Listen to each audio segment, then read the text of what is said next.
When we have so much on our plates, it can be difficult for us to get to our most important tasks. We get lost in the weeds. It can be almost impossible for us to see what the most important tasks are. Which are the tasks that are going to give us the biggest impact, the biggest bang for our buck? So how do you do that? How do you avoid the resistance of getting to your most valuable tasks? Hey everyone, Andrew Burns here with you again, founder of runningtokeepup.com, and this is the Running to Keep Up show. So recently I was on a training with Brendon Burchard. Let me let me tell you who it was. So if you're familiar with Brendon Burchard, you know he is this incredible trainer, incredible teacher, incredible thinker in terms of motivation and productivity, as well as all the kind of marketing stuff that he does so well. And what I heard him say was that the most successful people, the highest performers, and he works with a lot of high performers, so he has a lot of experience in this stuff, they don't have task lists. What they do is they block time on their calendars to work on their most important tasks. Now, recently, a lot in my world has changed. I've had a lot of new opportunity come into my world. My work has changed, and as a result, what I found myself doing is struggling to push everything forward that I want to push forward. I've struggled, exactly as I described at the beginning, to focus on my highest impact tasks. I've struggled to even know what those highest impact tasks were. I've got lost in the weeds. I've been kind of running around like a headless chicken, and not really driving any of my projects forward particularly well. And so I heard Brendon Burchard say this. I was kind of aware that that's what he thought. I've read High Performance Habits, and I think this is a concept that came from in there. So I thought, right, I'm going to abandon my task list and I'm going to focus on time blocking. So I'm going to block out time on my calendar to work on my most important stuff, and that is how I'm going to get back in control. That caused me a bit of a problem though, because the time would arrive, it would bing up on my calendar. I would say, right, now I've got to work on project X. What do I need to do?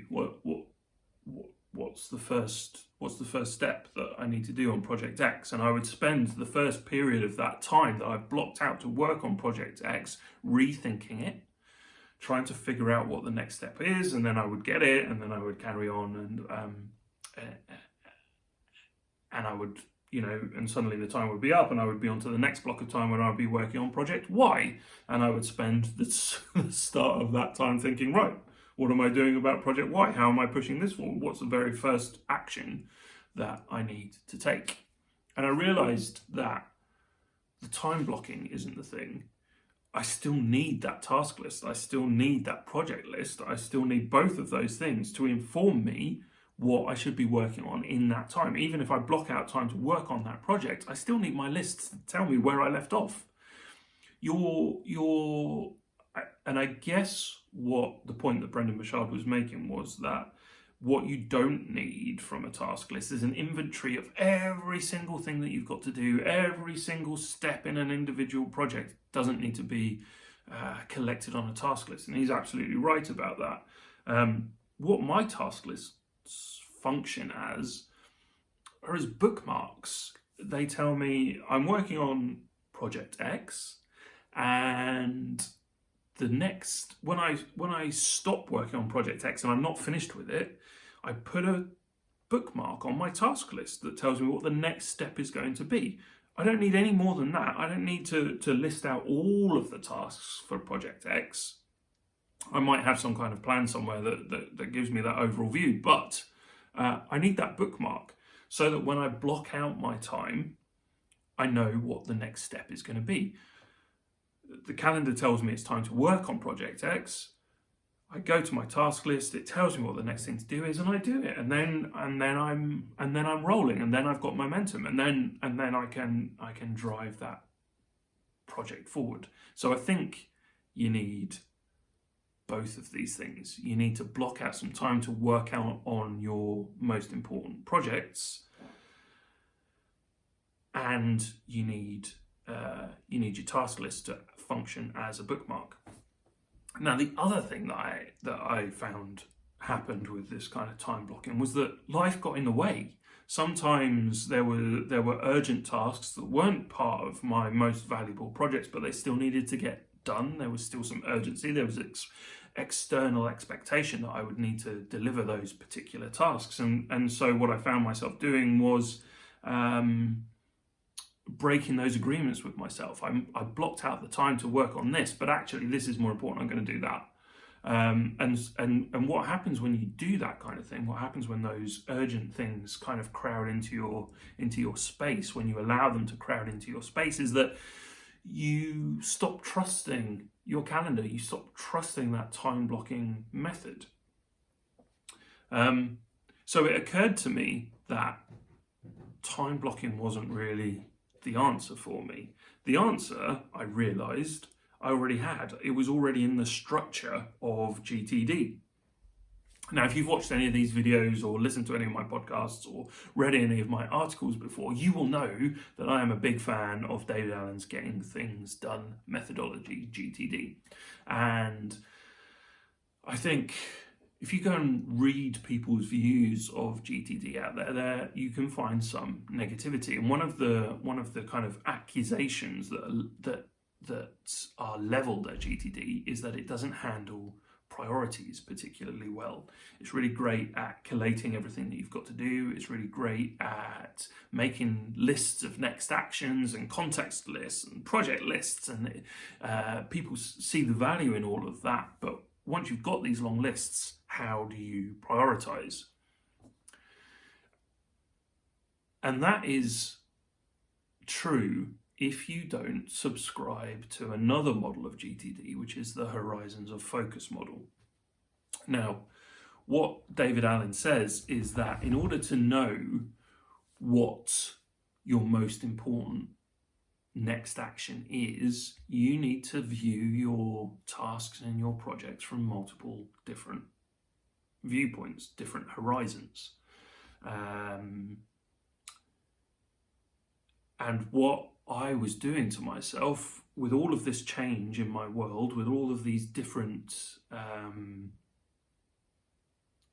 projects, different priorities, different work that I'd allowed into my world, what I hadn't done was view those from a higher horizon.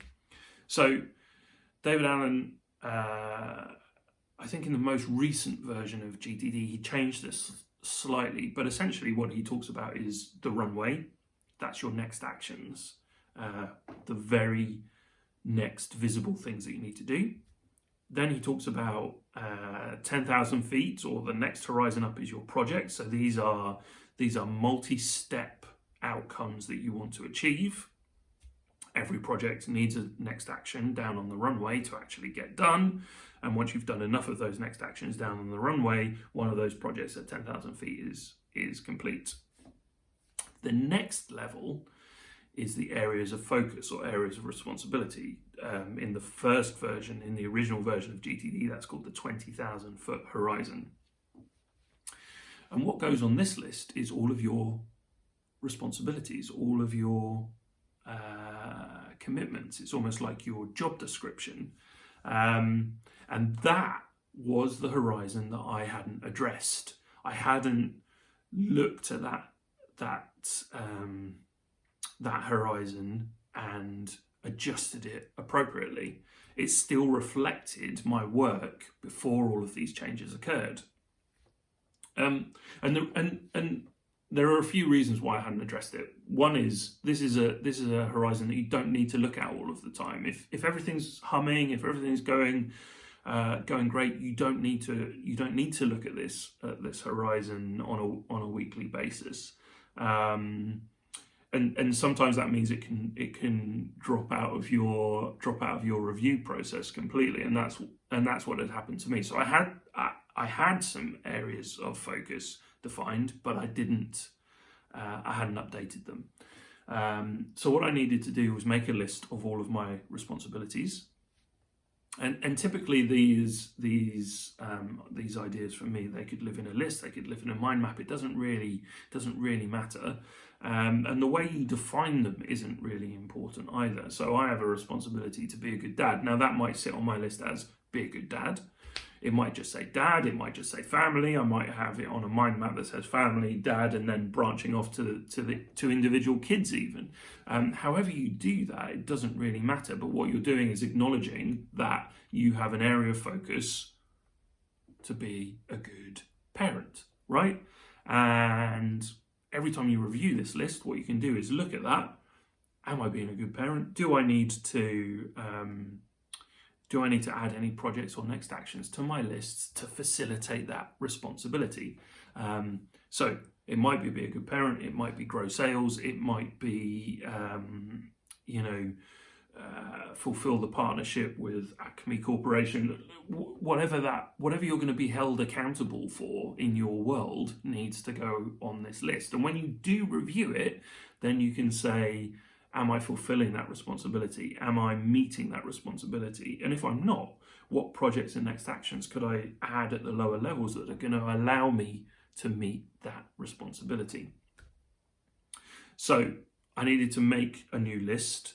And then I made a new list, kind of looking down at it. So what are my responsibilities? And then I went and looked at the projects and next actions on my lists currently and said, what areas of responsibility are they serving? What areas of responsibility are they meeting? And so I did this kind of top down and then bottom up approach to produce a new list of areas of focus. And then what that enabled me to do was adjust my projects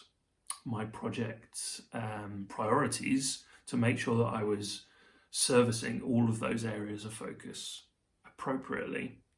Now, if you don't already have this kind of list, if you don't already have this kind of horizon mapped out for yourself, it's really easy to do. Think about your job, think about your life. What areas of responsibility do you have? If you have projects and next action lists, go and look at them and think to yourself, what responsibilities are these serving for me? Your responsibilities are never complete. So these aren't things that you can mark off as done. They are just things that you are committed to servicing in your life. Grow sales, be a good parent, protect my health and vitality,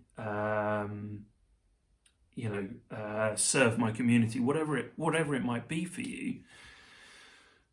Then when you come to do Brendon Burchard's time blocking, what you're able to do, rather than say, I'm going to work on a specific project, what you can say is, I'm going to work on a specific area of focus. The projects and the next actions are then defined for you on the list, and the whole thing becomes much more smooth. You are able to prioritize much more readily, and you're able to get to your highest value work, the tasks and projects that bring you the biggest bang for your buck, that drive the most important areas of focus for you in that moment forward with much less resistance. So I hope that serves you. Go away, think about your areas of responsibility, think about your job description, your commitments to your family, your commitments to your community. Create the list, look at your projects and next actions list, think about the responsibilities that they are serving, the higher horizon that you're thinking on here, this 20,000 foot horizon, and create for yourselves an areas of focus list, and that is going to help you focus on the key areas of your work and help you prioritize much more easily. Good luck with that. Let me know in the comments how that works out for you. Let me know if you have any struggles or issues. I love hearing from you, and I will catch you again next time. Hey my friend, thank you so much for taking the time to watch this video. I really appreciate you. I really appreciate you taking the time to spend your personal development time watching this video. If you found some value here, what I would ask you to do is subscribe to the channel.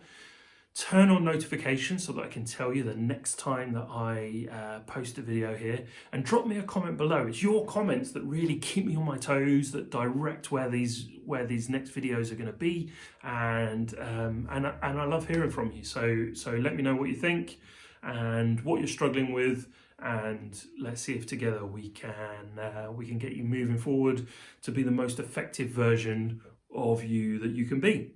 Thanks everyone.